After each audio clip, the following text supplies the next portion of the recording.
முதல்ல வந்து நான் வந்த உடனே எனக்கு கை தட்டுவாங்கன்னு பார்த்தேன் பட்னில். ஆடியன்ஸை நீங்கள் அவ்வளோ தூரம் கவர்ந்து வச்சுருக்கீங்களா இல்லை நிஜமாக கூட்டு வந்தீங்களான்னு தெரியல. நீங்கள் கூப்பிட்டு வந்த ஆட்கள்லாம் தட்டுற சரியாக வேலை செய்யலை பற்றியா? கதாநாயகனை உன்னை ஆக்குனதே வெற்றிமாறன் தான். வாத்தியார் தாங்க ஐயா.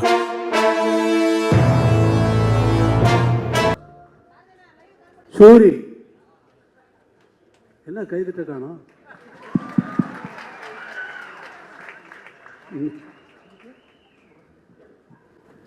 நீ கூப்பிட்டு வந்த ஆட்கள்லாம் தட்டுற சரியா வேலை செய்யல பத்தியா?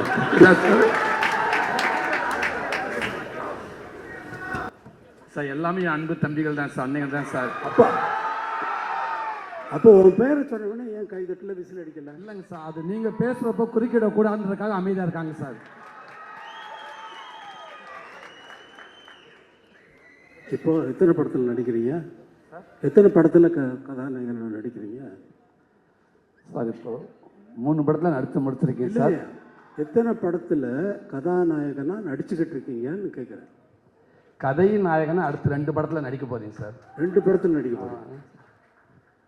கதாநாயகனை உன்னை ஆக்குனதே வெற்றிமாறன் தான். காமெடி தானே நடிச்சாங்க சார். இப்போ நீ கதாநாயகன் நடிக்கிறது காமெடியா கதாநாயகனா?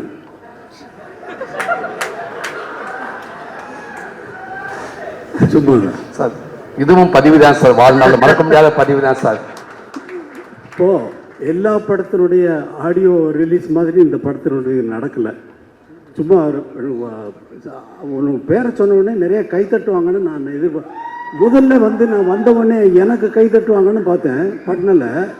சரி சூரி பேரை சொல்லிடலாம், அதனால் கை தட்டுவாங்க, இன்னும் கை தட்டுவாங்களான்னு நினச்சி சொன்னேன். கை தட்டலை, அதனால தான் உன்னை கூப்பிட்டு. அது நீங்கள் இருக்கேன்றாங்களே சார். சார் எனக்கு எவ்வளோ எங்கேருந்து வந்து எனக்கு உங்கள்கிட்ட ஒர்க் பண்ணுறப்ப இவ்வளோ ஒரு பாக்கியம் கிடச்சி இவ்வளோ பரவாயில்ல சந்தோஷமாக இருக்கணும். என் இடத்துல அத்தனை பேர் இருக்காங்க, அதனால் அவங்களுக்கு அதே சந்தோஷம் தான் சார். உங்ககிட்ட நான் ஒர்க் பண்ணுறதில்ல. ரொம்ப நன்றி சார். நன்றி நன்றி, தேங்க்யூ சார்.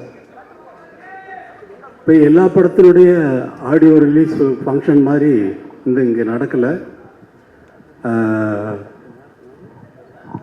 வெற்றிமாறன் விடுதலை பற்றி நல்லா எப்படின்னா என்ன பண்ணிக்கிட்டு இருக்காரு, எவ்வளோ கஷ்டப்பட்டு ஒர்க் பண்ணுறாரு அப்படிங்கிறதே எனக்கு ரொம்ப நல்லா தெரியும். எவ்வளவு டைம் எடுத்தாலும் இது ஒரு கற்பனையை உருவாக்குறதுங்கிறது. இப்போ நான் ஒரு பாட்டு போடுறேன்னா அந்த பாட்டு அதுக்கு முன்னாடி அங்கே இல்லை. இப்போ ஜனனி ஜனனின்னு ஒரு பாட்டு போடுறேன்னா அந்த பாட்டு அதுக்கு முன்னாடி அங்கே இருந்ததா? எப்படி வந்தது? அதே போல தான் ஒரு படம் உருவாக்குறதும். வரேன் இங்கே வா சார். இதுக்கு எனக்கு எந்த சம்பந்தம் இல்லை சார். நீங்கள் ஆடு கூப்பிட்டு வரலையா? பாருங்க சார், பேசும்போது சொல்லிட்டாங்க சார், பாலில் தொந்தரவுக்கு மன்னிக்கும் சார். என் மேலே கோவப்படாதீங்க சார்.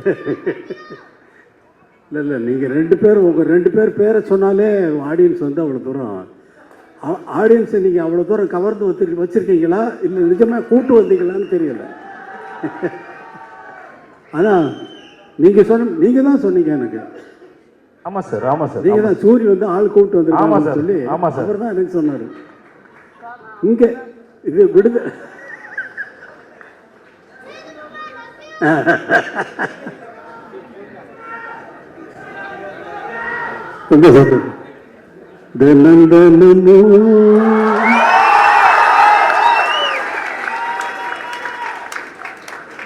ஏன் நினைப்பு வளைக்கிறதே என்ன தொலைக்கிறது. ஏண்டா இந்த உலகத்தில் வந்து பிறந்தோம்னு தினமும் ஏன் நினைப்பு என்னையே வளைக்குதே என்னையே தொலைக்குதேன்னு நான் பாடுறேன். அவ்வளோதான். அதை வந்து தினமும் ஓ நினைப்புன்னு கதாநாயகிக்கு போட்டுச்சு. அதை பாடுறதுக்கு சஞ்சய் சுப்பிரமணியம் அவர்களை வச்சு நான் பாட்டை எடுத்துனதுக்கு அப்புறமா வந்து வெற்றிமாறன் வந்து இல்லை சார் உங்கள் வாய்ஸ் வேணும்னாரு. அப்புறம் அவருக்குன்னு ஒரு பாட்டு மனசில் ஒரு மாதிரியாக இருக்குது அப்படின்னு சொல்லி பாட்டேன். மனசில் ஒரு மாதிரியா இருக்கு. அமைதியாக கேளுங்க. மனசுல மனசுல ஒரு மாதிரியாயிருக்கு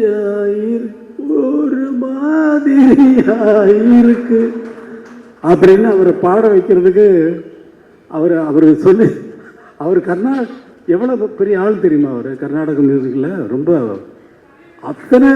அத்தனை பெரிய வித்வான்கள்கிட்டையும் இருந்து அவங்க மாதிரியே பாடக்கூடியவர். அவங்ககிட்ட இருந்து என்னென்ன கற்றுக்கிட்டாருங்கிறத அவர் சொன்னார்னா நான் வந்து அவர் நாள் முழுக்க கேட்டுகிட்டே இருக்கலாம். அப்படிப்பட்ட ஒரு சங்கீத வித்வான் அவரை கூப்பிட்டு சினிமாவில் பாட வச்சுட்டேன். இங்கே கூப்பிட்டு இழுத்து பிடிச்சி இங்கே வாங்க, இங்கே வந்து பாடுங்கன்னு சொல்லி அவர் ரொம்ப நன்றி சஞ்சய் சுப்பிரமணியன்.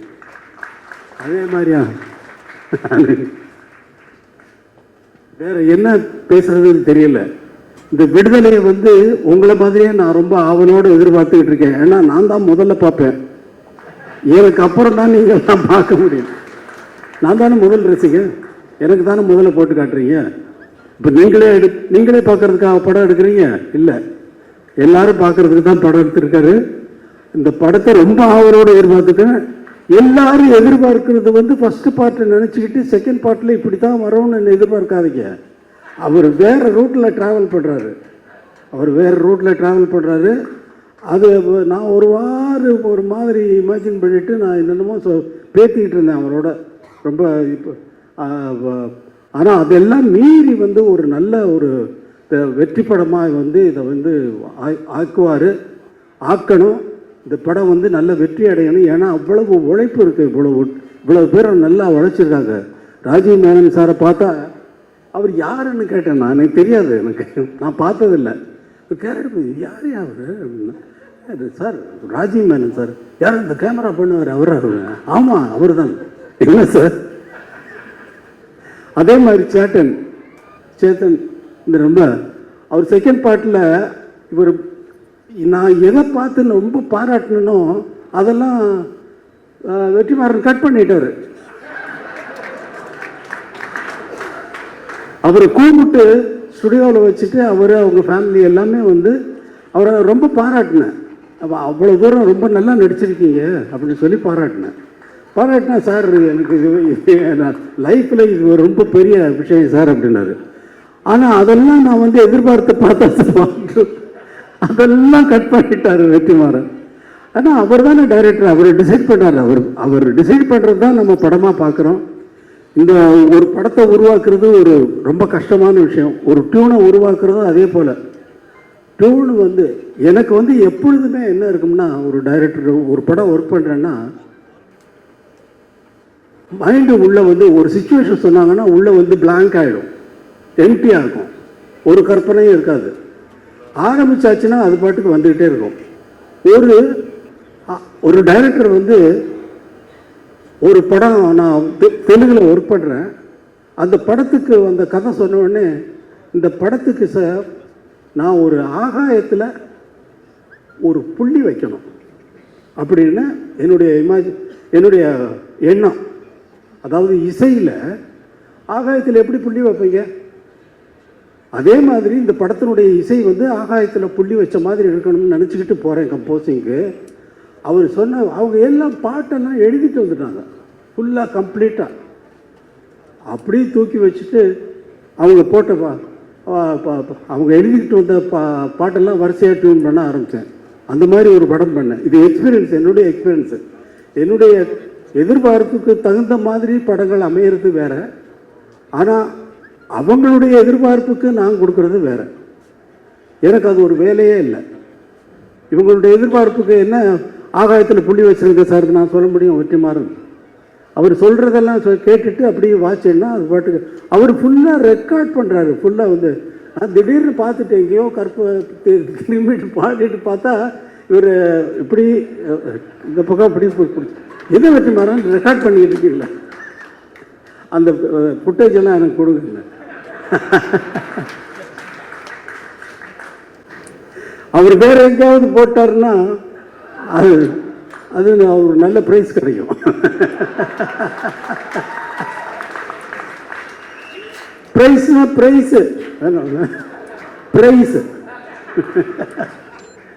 ரொம்ப சந்தோஷம். இவ்வளவு நேரம் நான் வந்து ஒரு கேசட் ரிலீஸ் ஃபங்க்ஷனில் வந்து நான் இருந்ததில்லை. எந்த ஃபங்க்ஷனுக்கு நான் போகிறதும் இல்லை. முதல் முறையாக எல்லாரும் பேசுகிறதையும் அவர் கேட்டார், வெற்றிமாறன் சார் நீங்கள் முதலே பேசிட்டு நீங்கள் போயிடுங்க அப்படின்னாரு. இல்லை இல்லை நான் இருக்கேன் அப்படின்னு சொன்னேன். அதே மாதிரி எல்லாரும் பேசுகிறதையும் கேட்கறதுக்கு எனக்கு ஒரு சந்தர்ப்பம் இது வந்து இறைவன் ஏற்படுத்தி கொடுத்துருக்கான். தம்பி வாழ்க. உன்னை பற்றி அவர் சொன்னார், சொல்லிகிட்டு இருந்தார் விஜய் சேதுபதி. ரொம்ப அப்பாவை கேட்டேன்னு சொல்லு. ரொம்ப நன்றி. எல்லோருக்கும் வணக்கம்.